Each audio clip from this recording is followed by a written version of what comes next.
talking about non-commutative geometry and evolution and quantum biology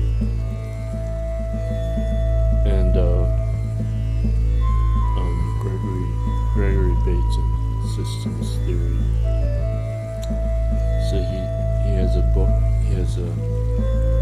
Gregory Bateson's dad was named William Bateson, and he coined the term genetics. And so Gregory Bateson himself was married to Margaret Mead, a famous anthropologist. And then Gregory Bateson worked also as an anthropologist, and he developed social systems theory. He worked for the CIA also for part of the MK Ultra, and he wrote a book called Mind and Nature, Necessary Unity. And ironically, I was given this book by my private tutor, who was a former University of Minnesota music professor. A friend, I just corresponded with him recently. But anyway, so I was reading that book when I was at Hampshire College, my first year of school, and then ironically the teaching assistant of my quantum mechanics professor, the teaching assistant was also reading that same book, and I don't remember the teaching assistant name. It might have been, it could have been Lee, might have been Lee Smolin, I don't know. Lee Smolin is a famous physicist, and his first quantum mechanics course was from the same professor, Herbert J. Bernstein.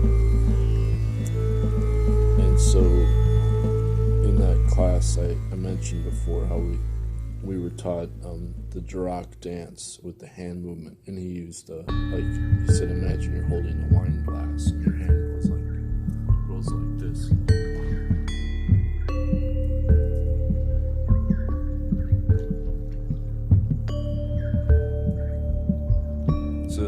So the idea is you have to keep the wine glass vertical the whole time, so none of the wine spills, but then it has to spin 720 degrees to get back to the same place. And then he said that there's this thing called quantum entanglement, where particles are connected instantaneously, faster than the speed of light. And he actually he laughed at me, at my reaction to this, like my face. I don't know what kind of, I was so dumbfounded or stunned by the concept of quantum entanglement, and the 720 degree spin is the non-commutative phase logic. And now Bernstein, he said he didn't realize that his research had gotten classified by the military. It's top secret. They did it without telling him, and then he was contacted by the NSA, where he began meeting with them, and so now he developed this quantum teleportation satellite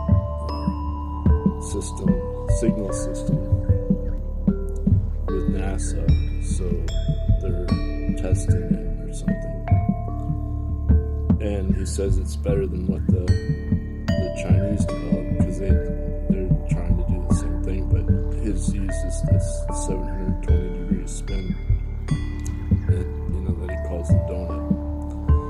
And at any rate, to bring this back to ecology, Professor Bernstein, he also worked on environmental pollution cleanup David Bohm to do interdisciplinary physics, also tied to biology, and the idea that when you're doing quantum physics, you're actually interacting with the consciousness of reality, like you're actually changing the consciousness of reality when you set up the quantum mechanics.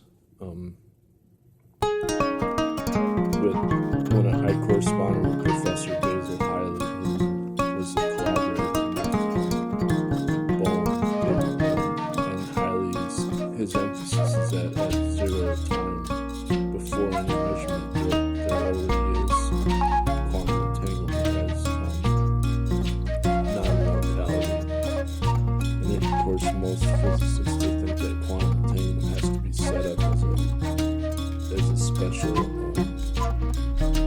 experimental result, and then it's easy to lose the entanglement, and most people aren't entangled, or most things are entangled. But quantum biology is now showing that actually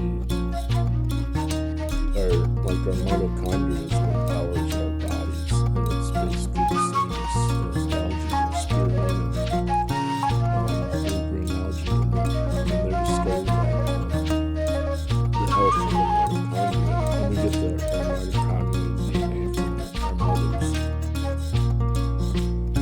In that, so again, nature is essentially female, and so the whole point is by doing standing exercises with the ultrasound from the collagen, then the mitochondria get resonated at the ultrasound. And also through meditation, the highest sound we can hear externally and then resonates in the brain as ultrasound, and that will activate the mitochondria. And Dr. Stuart Hammond did the experiments with this where they showed an increase in serotonin, and he felt the bliss for like an hour from doing ultrasound for just a few minutes or something.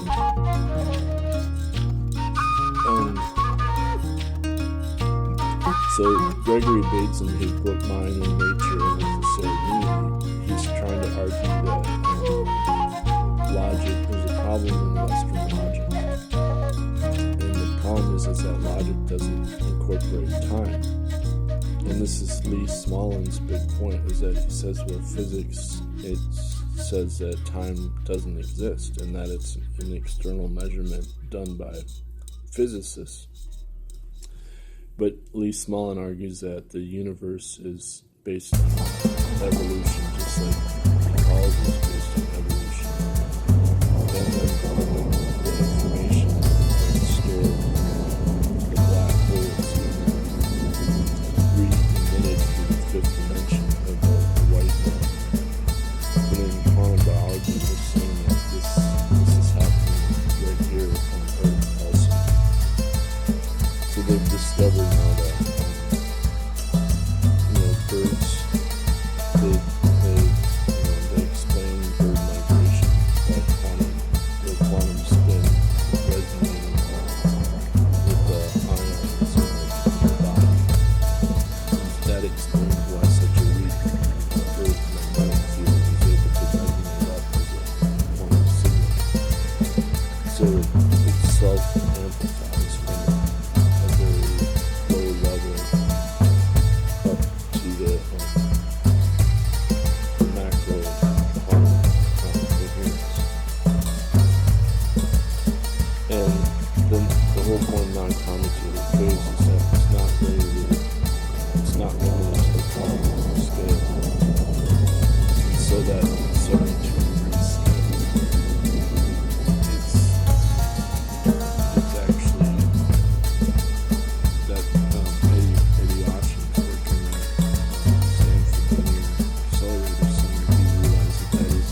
Bateson, he couldn't figure this out. He knew it had to do with resonance, and he called it the syllogism of metaphor.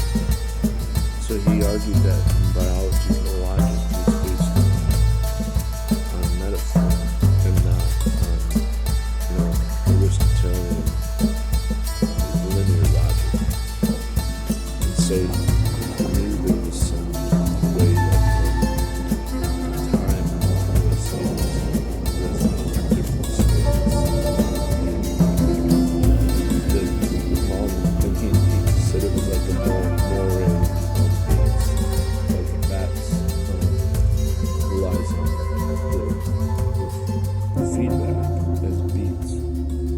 And so in quantum biology, this is called quantum beats, but it works through non-commutative phase using the block spheres, or what Bernstein uses the donut to explain it.